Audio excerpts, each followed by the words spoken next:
African Americans. So being sick is normal for us.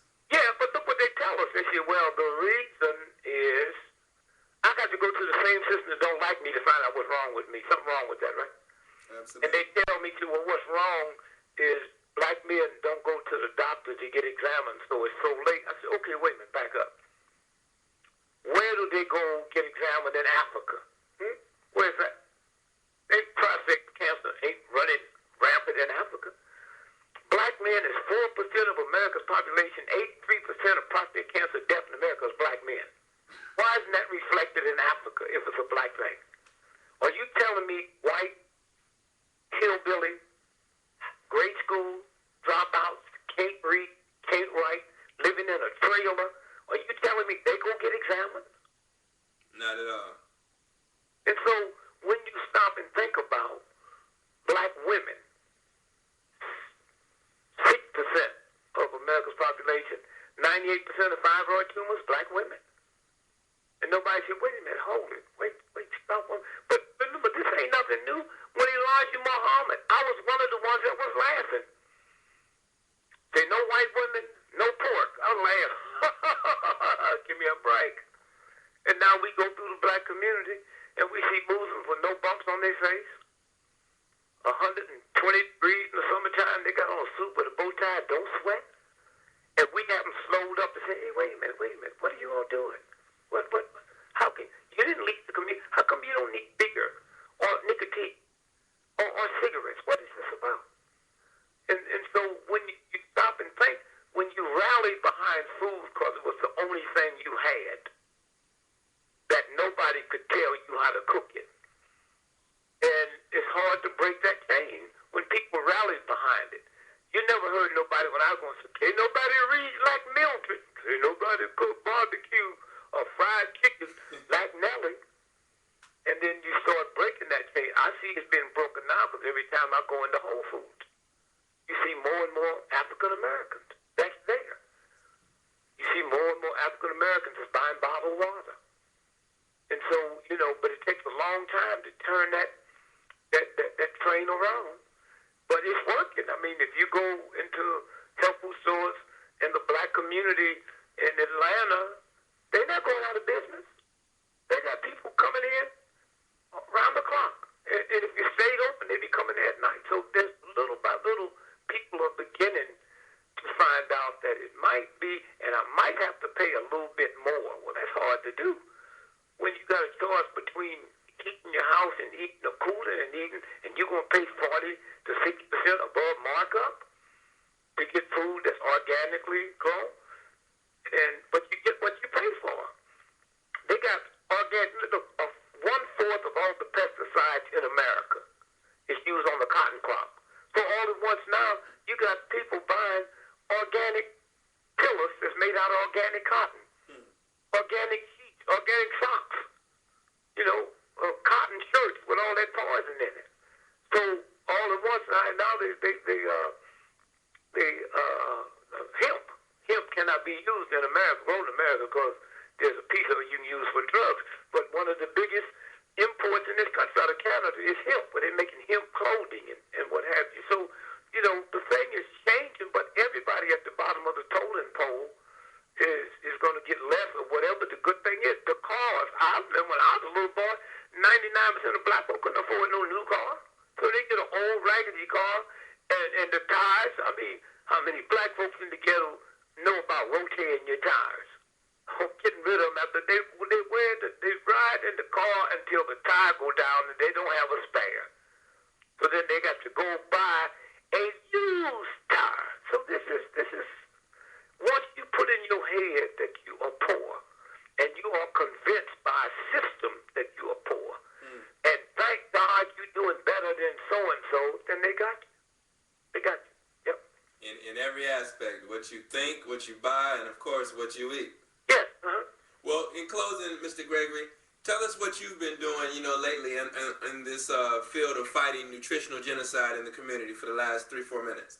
Well, all I do is tell people, look, here's what you have to do. The 3 causes of death in America. The number 1 cause is sleep deprivation.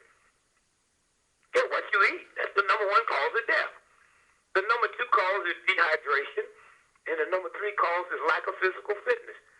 You know how many people that eat right that don't have time to do exercise? They got 2 jobs. And so consequently, when I go in and talk, I say first, we got to look at stress. Stress is dangerous because you can't see it, you can't smell it, you can't taste it until it's too late. Well, what causes stress? Anger, fear, working on a job where you dislike the people because you see what they're doing because you black and they're white, and you bring that mess home. And so consequently, when you look at your liver and your kidneys, when you hold all that stress in the liver and the kidneys blow out.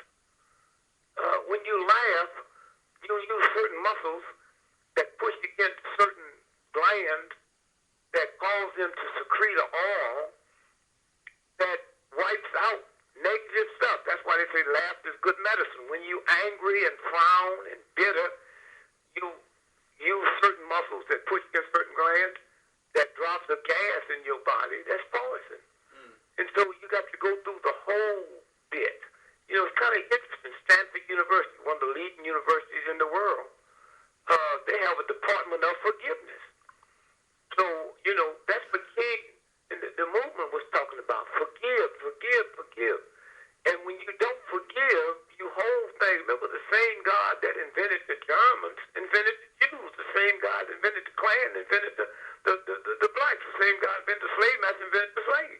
So how you going to like one and dislike another without violating God?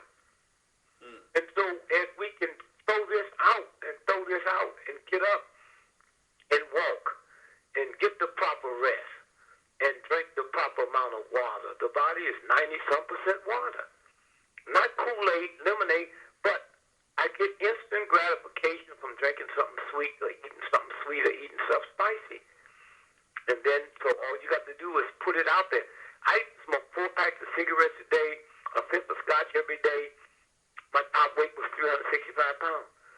And then all at once, when they told me cigarettes cause cancer, I stopped. Now, there's a whole lot of people stop if they can get the facts from people they believe. There's a whole lot of people that can't. Well, just thank God I came through, I guess, through my mother and through my wife. I never needed a drug. So I'm born in 1932. I went as high as you can go in show business, $25,000 a week back then. Never smoked a reefer in my life. Well, as much alcohol I was drinking, wasn't no room for nothing else. And so now when you stop and think about who would ever believe that this thing would get so wild, a white teenager living in rural America is 83 times more likely to use crack than a black living in a large urban city.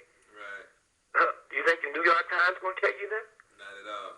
You think the Atlanta Constitution will tell you that? So it looked like I'm doing all the bad stuff and they're doing all the good stuff. And so consequently, once we start getting the proper rest and the proper sleep and the proper exercise, even what we're doing negative, it starts throwing the impurities off, and there's so much information out here now. And then another thing is the same food that I ate when I was a little boy didn't have hormones in it. Not at all. You got a lot of people now talk about free-range chicken.